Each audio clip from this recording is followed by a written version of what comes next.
Too many thoughts on my mind, I can't sleep at night, so I just keep writing. I don't need no help, I don't need opinions, so don't waste my time then. I just been living online, my city don't show me no love and that's fine. Fuck local radio stations, I got more plays than all of these rappers combined. I'm going again, I've been going in, I'm fed up with so many things. I gotta just let it all out, I'm talking about the shit they've been talking about. Telling me I should do this, telling me I should do that. Telling me things about rap. Talking the truth and that stab in my back, that will knock me off track, people below. I've been keeping real, I've been doing what I feel.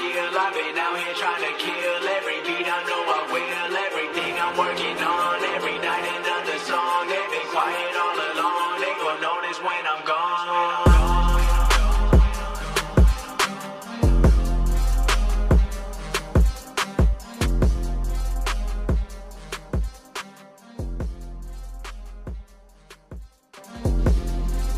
Welcome to another episode of No False Finish with the franchise player Chris Jones, and today we got a special guest for you, none other than Mr. 187, the so-called, what is it?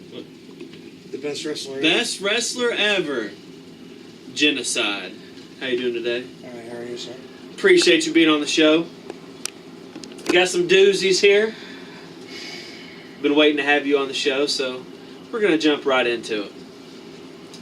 When we first started out, you and I started a long time ago, back in 1998 or so, and when we first started, we didn't develop our own characters. We were portraying some actual professional wrestlers.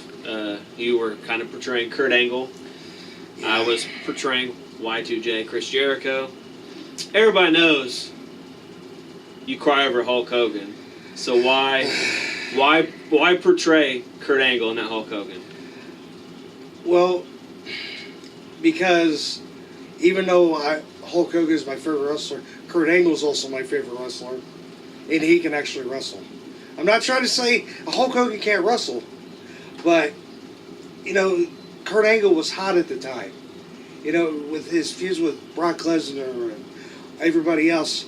It's one of those things that could get over with what we were doing back in the day. Yeah. Alright. So you started off XCW, you were Kurt Acid. Yeah. Wasn't a super serious character. No.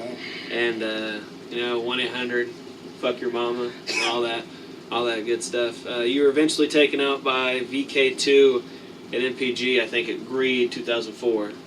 And you eventually made a return as Genocide, which was supposed to be a really dominant killer type of character. You know, every intelligent person knows what the actual meaning of the word genocide is. Yes. What happened to Genocide's character? It was one of those things like, you know, we were there, and, you know, I did come back as Genocide. It was supposed to take off, and I actually won the international title at the time from Psycor. Yeah. Later on that year. Is that later on the year or the beginning of the next year? Pretty sure it was later on that year. You know, it was a hot streak, especially going into 2005. You know, with the passing of my father and everything, you know, and the feud with me and Fletch, it was a very hot streak. But then there was the times where I wasn't around, but I was around. Yeah. Type of thing. So but we were young then. Yeah. So it was one of those things like if I had more focus on what we were doing, what I was doing then, I could have made it more better, more astounding. Well, you think you can bring back that fire and that entertaining the entertainment behind the character of Genocide? I'm sure I could, but my focus needs to get back to that Genocide of not the flaking, but more of the size. Yeah. Because me and Fletch, a few days ago, we were watching, it might have been yesterday, we were watching some old videos, and I seen the special entrance for Summer Mania that you did. And to me, that channeled what Genocide was supposed to be. The Fletcher's 99 Ways to Die, Choose Yours. I haven't heard that. Yeah. Since, 2005, 6? Something like that, yeah. Alright, so, one of my favorite XCW quotes. Who came up with the idea that's better than mustard on a corn dog, and why is it not used anymore? Actually, that wasn't an XW quote. That was used back in, not even BYW, that was SBW days. That was when we were wrestling at Loper. And if I remember right, that was I think it was Justin Parsley that came up with that quote.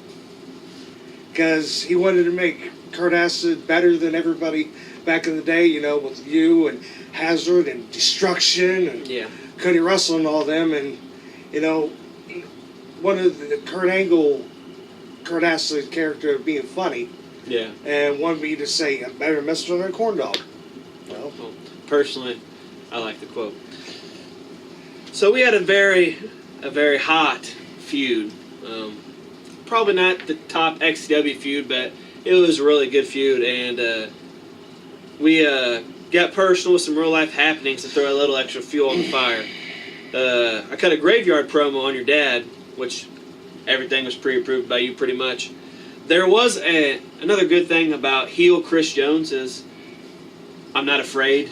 If I know something's going to improve a promo, like regardless of like, I'll handle the aftermath afterwards. It got to a point to where I think I need to up the promo. Like I was watching the camera guy doing it, and I felt like I need to throw an extra little spice on the fire.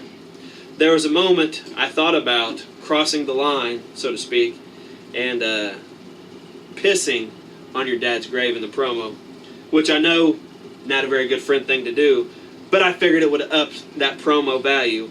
What would your reaction been to this? And do you think it would have run one promo over the year over the Cobb's promo? I understood what you were wanting to do with it. I did. But I probably would have killed you. Because that's not something that you should... Not just say because of me, because we're friends. But you shouldn't go to somebody's grave and desecrate it and pee on it. Yeah. I mean, that's not very respectful. But like I said, in the same sense, not only you, but any heel that's trying to get over, you know, for anything, I understand that it would not only get them over for best promo of the year, but that would make you the best heel in the company, period. And if anybody knows, nobody can touch Chris Jones on being a heel. I mean, it's regardless. It's the truth. Do you think it would have beat the Cobb's promo? Because that's what won promo of the year that year. I think it would have.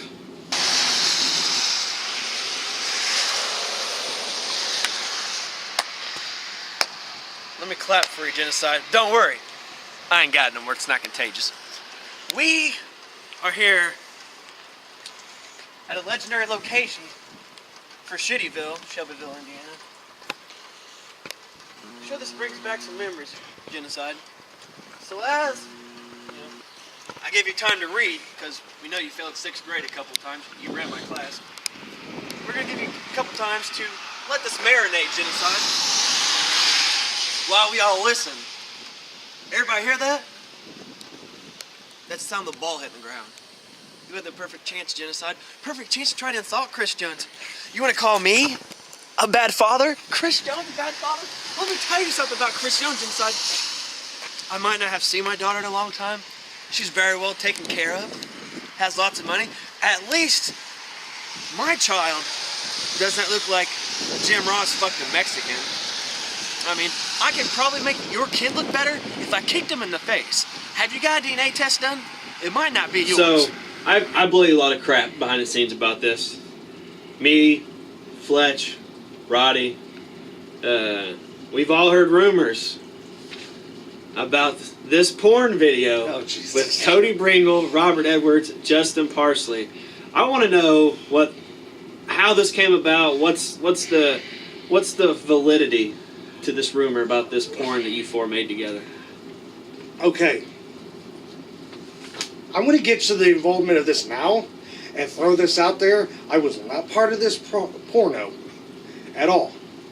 I had no privy idea to this until I hung out with them the next day after it was already done. And they decided, I can't believe I'm saying this, tried to show me what it was, and I ran out of the house. I was not involved with this. That's freaking disgusting for 3 guys and his uncle to do this. His uncle was involved? Yes. I mean, come on now. That's a little incest, don't you think?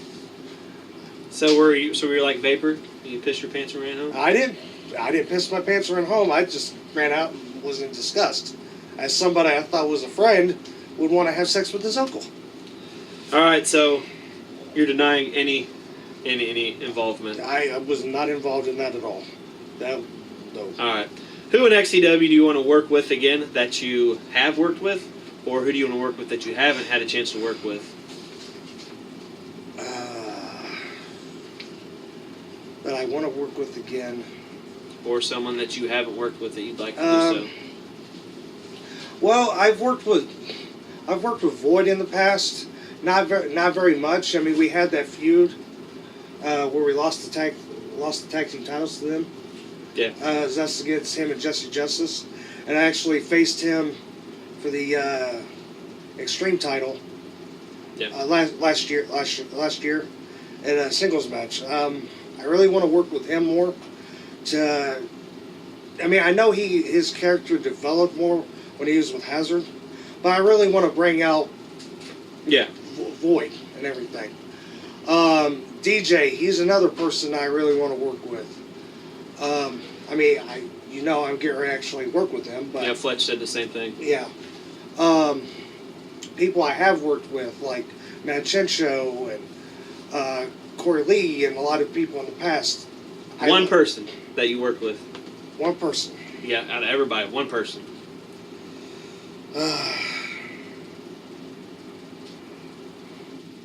I'm going to go with Manchencho. Matt's a pretty good choice. All right, from there we're going to cut to a short commercial break, and we'll be back with No False Finish.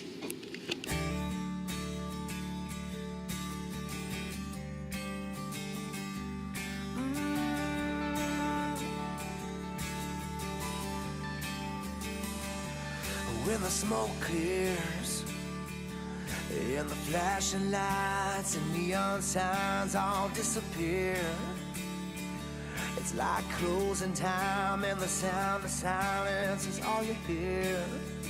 Oh, 'cause everyone's gone, trying to make sense. Maybe I got a little lost and got a little reckless, trying to piece it all together while I'm standing in the middle of a wreckage. It's all I'm left with, burning both ends of the night, just trying to find it. Anything I could to get me higher.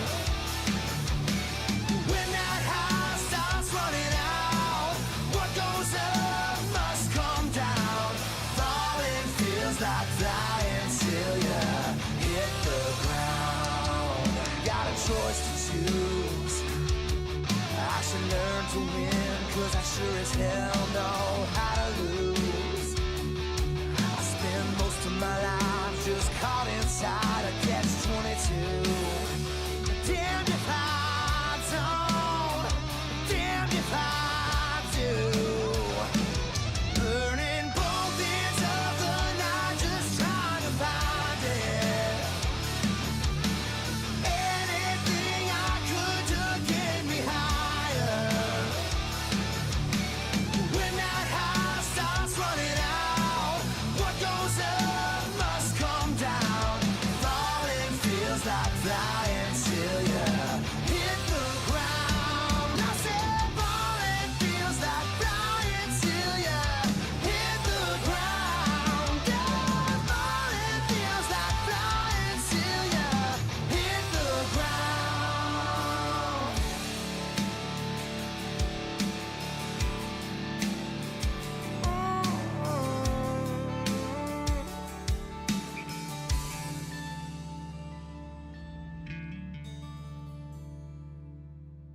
Guys, but this is kind of hilarious. I gotta say, I gotta admit, I'm not too high on this new general manager. Let me get kicked off the table. That's some vintage Genocide. We don't see much like that. Nice little sidewalk. Oh, What the hell did you do when I got kicked off the table. You sit here and laugh. You jerked off your butt, buddy. Hey. Whoa. He's my bro. Yeah. He's my bro. Oh my God! Sounds like got a belt in his hand. That one hurt him. Oh, look at that. You're going to let this happen? Again, see? Not high on the job he's doing whatsoever. He's letting this happen. He's watching it happen as we speak. This isn't no DQ match. Anything goes. All right, we're back. We just heard who you wanted to work with again, naming Matt Chencho, and the new guys you haven't worked with that you'd like to do so a little more. Who do you not want to work with again? Everybody has one person that they don't care to work with. I'm assuming you have one as well. Wow. That. Or do you, is there not somebody that you don't, or do you not care? I got to think about that because I've worked with a lot of people over the years. I'm going to throw this out here. Someone from BYWE days. He goes by the name Flamer. Cody Bringle. Cody Bringle. The only interesting thing about him was I understand it was his song and everything. It went with him. He came out to Johnny Cash Ring of Fire. But I don't really remember a lot from those days. I've been hitting the head quite a few times since then, so I don't sure really remember Flamer. I'm sure if you ask Fletch, he can tell you about that. All right, who do you think is the worst XCW superstar ever? Do I have to pick one? Yes. The worst. Singular. Nemesis. All right, now, who do you think is the best XCW superstar? Not including post-XCW accomplishments.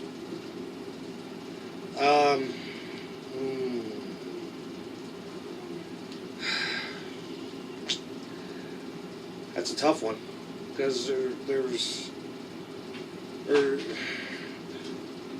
if it's right now. XCW's history, 2003 to 2018. I'm going with you. All right. So your dad passed away in 2005, I believe it was, and some of your close friends, myself, Fletch, Cynical, Ryan Hogarth, I believe, Hazard, Roddy Moore showed up to your dad's funeral. DTC to show you some support. How did that help you cope with the loss of your dad? It helped me cope a lot because everybody knows that I've had a rough childhood. When it comes to parent-wise, I mean, everybody knows. You've been in the same situation. Well, when I lost my father, I lost everything because my dad was my soul. He was my hero. Yeah. Because everything was fun, but as soon as he died, and y'all were there for me, that helped me a lot because I can get through everything, and I get through my depression I was going through at the time, and it made me a better person. And you ended up incorporating that a little bit into the feud with Fletch in 05. The interrupt the 10 bell count, I believe it was. I don't know if you remember this, but we all came to the funeral, whatever, and it was kind of impromptu. We kind of came and got invited at the last second. Cynical Ryan Hogarth wore a T-shirt. Trying to remember exactly what this T-shirt was. I think it was a Corona T-shirt or something like that. Do you find any irony? I mean, in wearing a Corona shirt to your dad's funeral? I think it was one of those things. He was with you guys, and it was there. I'm sure he felt really bad after the fact that he wore a Corona shirt, comparing to what my dad had passed away from, and he was which was alcoholism, pretty much, right? Well, one of the reasons. Yeah, which led to health issues. Right, and but even then, even though it was irony that he wore it, my dad didn't even drink that. So you catch a lot of crap from a lot of superstars in XCW, outside XCW. Do you take it as personally offensive, or do you just find it as friends ribbing you? Because we rib you a lot. Yeah, I don't take offense to it because over the years, it's the fact of you just gotta roll the punches and go with it. I mean, we had friends for almost 20 years. Yeah. I mean, come on. If somebody's taking offense to this by now, then you're obviously not acting your age, and you're still acting way younger than what you already are. You just need to grow up. All right, I'm going to give you a little scenario. I want you to explain what happened. Okay. We used to wrestle Mobile Home Villa. I don't remember the exact date. It was sometime after May 21st. They debuted Mobile Home Villa, and we wrestled there for a while. You met a girl, Casey Tucker. I think that's her name. You dated her for I'm not sure how long. That wasn't very long. And I don't think that was in 2004. it was around that time we wrestled in Mobile Home Villa. Right, but I believe that was actually 2005 or 2006. It wasn't 2006, because that's when I got blasted in the face with a light bulb. Anyways, the point is, you dated Casey Tucker. Yes. Didn't last long. She became lesbian. Yes. Afterwards, I dated Casey Tucker. She was straight. Okay. Then she dated black guys. Yes. Explain to me the situation. I did not turn her lesbian. I don't know why you would think that I would turn her lesbian. I think. I'm just asking you what happened. I don't know exactly what happened. I know what happened was me not dating her anymore, and that was my stupidity on my part. But I don't want to delve deep into those issues of what happened. All right. Another female question. 2005, I'm 100% positive. I started dating this one girl. Her name was Kelly. Oh. We were, I don't remember what it was. It was sometime before a show. It was during a week. And you came up on, you came over to her house, and I was there, and you asked her to be your girlfriend, or asked her on a date or something. Did you not know that I was dating Kelly at the time? I wasn't trying to date Kelly. Oh, you did. It was her cousin I was trying to date. You tried to date Kelly first. Well, I don't know anything about the other situation. Well, I don't recall trying to date Kelly, and if I did, I apologize on that part. That was my fault. I was just curious if you knew. Well, I mean, I knew you was dating her, especially when you broke up with her and you left that funny voicemail about saying chicken wings are good as well. Chicken is good without hot sauce. But yes, that's it. If you're ever hanging out in XCW, hanging out with Fletcher nearby, see if you could check out the XCW archives. Watch that free time episode. It was fucking amazing. Next question. What do you think is your biggest problem as a superstar? Being a bigger guy, obviously you can't do a lot of the stuff that smaller people could do. Being, myself, Corey Lee, new guy Jason Arcane. Right. I mean, it's not like making a fat joke or anything. Obviously, Patrick O'Reilly's a bigger guy. He can't do some of the stuff that those smaller guys can do. Do you think that is like your biggest issue, is being a bigger guy, out of shape, or what? Because you used to be way smaller. Yes. If you look at obviously it was a long time ago, but you weren't big. I mean, you were big, but you weren't super big in EBW, and you were skinnier than me in 2004. Right. So I don't know if can you enlighten us? Was it your depression or whatever after your dad died, or what happened, and what do you think is your biggest personal issue in the ring? That right there, my weight and everything is my issue. The reason why I gained all this weight, because you're right, because back in 04, 05, I was really small. I was skinnier than a lot of people was, and I gained all this weight because my dad passed away, and I moved from inside of town to outside of town. I was in the country. Yeah. I was depressed, and only thing that could help me cope was eat. Yeah. And when you live outside of town, there's nothing you can really do. So it's be bored and eat from not only depression but also being bored. Yeah. And you have nothing to do, because back then I was riding. When we were younger, you know this. I was riding my bicycle everywhere. I was riding my bicycle everywhere. I was walking everywhere. I was drive by ass kickings. I remember. I was trying not to remember that. I was on the move everywhere that I was going. Yeah. And yeah, I know I wasn't a bigger guy, weight wise, but I was a bigger guy because of how long I had already been doing it. But over time, I've gotten fatter and fatter and fatter. I'll just go ahead and admit that. And that would be my problem in the ring right now, because the stuff that I used to do back then, I can't do now. Yeah. Because I used to be able to do a tornado DDT when we were at Mobile Home Villa. Yeah. That used to be one of my moves. And now I can't even do it. Another move that I've always wanted to do that I can't really do is the elbow drop off the top rope. You ain't elbow dropping me. I understand, because sometimes I incorporate other wrestlers' personas into the, like when Randy Savage passed away, I was doing the ooh yeah type of thing, and I've always wanted to do that, but with me being a bigger guy and me being out of shape, it's hard for me to move around. That's why I do more technical stuff. Yeah. In the ring. Do you enjoy being Eternal Darkness?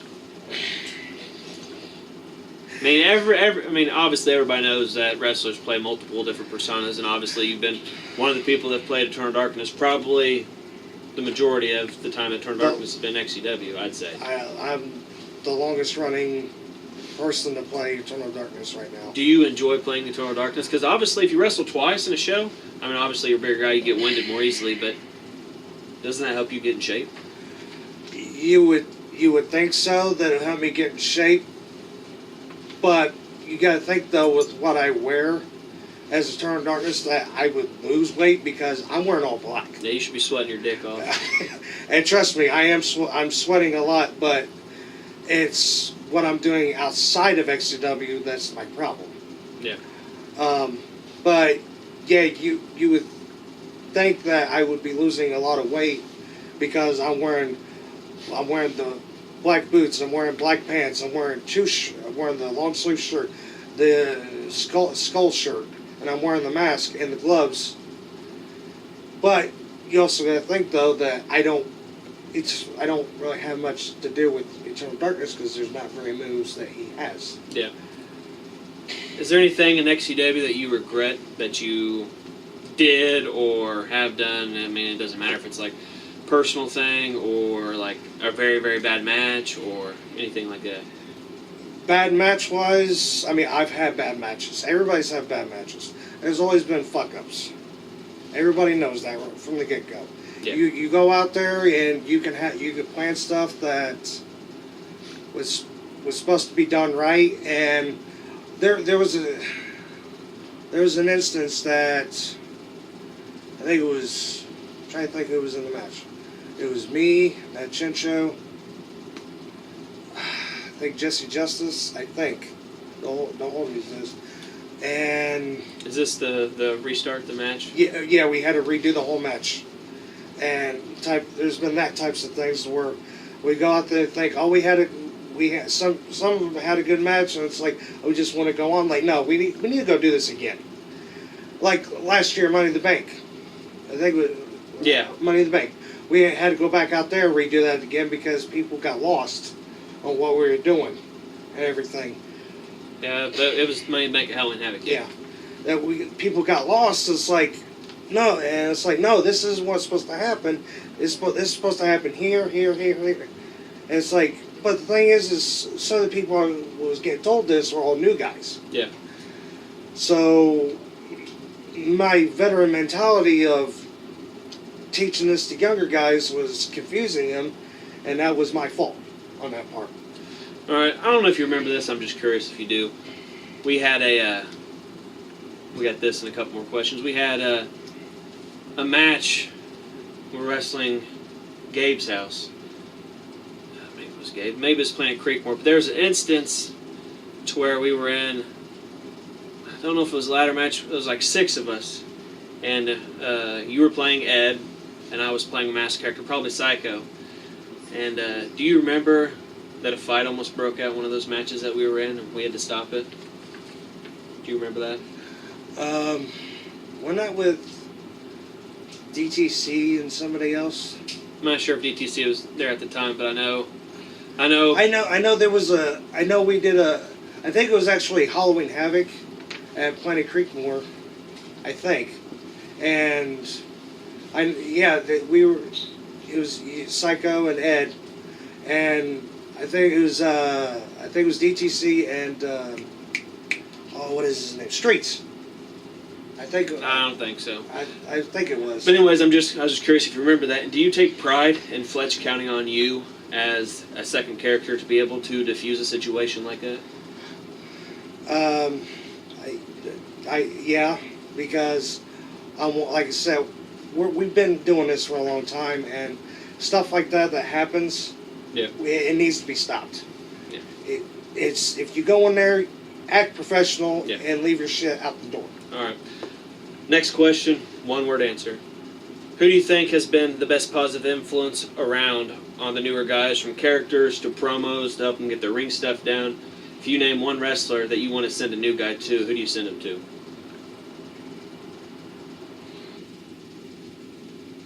You. Last question. You were formally inducted to the Hall of Fame sometime after Fletch and myself, and you were inducted by me.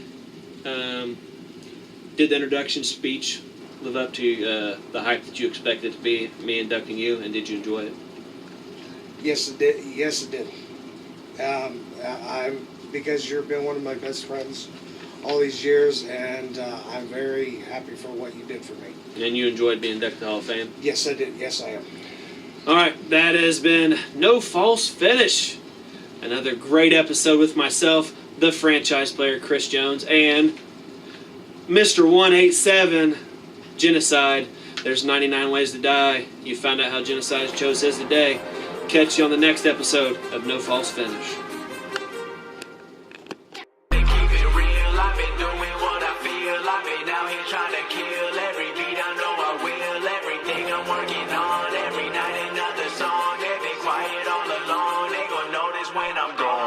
Everybody wanna copy you, but they're not you. Everybody wanna be cool, but they're not new. Whoa, look how I go. Gonna be a dentist, I still got the flow. Never gonna lose, cause I'm still doing both. Never gonna lose, cause I've been on the road. Come to your state and I'm killing the show. Know that I'm young and I still gotta grow. Know that I'm working the most, know I'm never gonna choke. And I'm looking back down on the people below. I've been keeping real, I've been doing